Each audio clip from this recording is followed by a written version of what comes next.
Guys, magluluto ako ngayon ng dinengdeng at nagpakulo na ako ng tubig at nilagyan ko na ng ginamos sauce.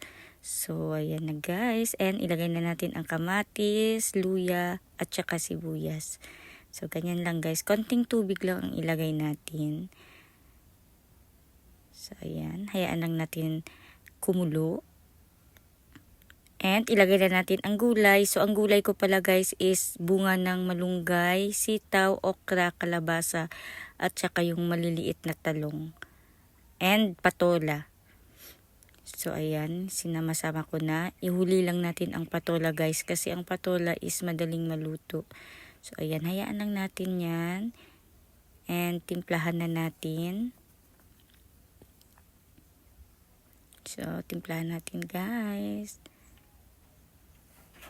Halo-haluin lang. And takpan natin yan guys. Hayaan lang natin na maluto yan. So napakasarap niyan guys. Dinengdeng. Wala pala akong pritong isda guys. So okay lang yan kahit walang pritong isda. So masarap pa din yan. So ayan. Kumukulo na guys. And ang sarap yan guys. So luto na yan siya guys. Then lagay na natin ang patola.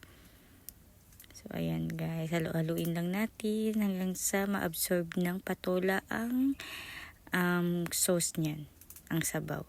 So, ayan, at saka takpan natin ulit. Napakasarap yan guys.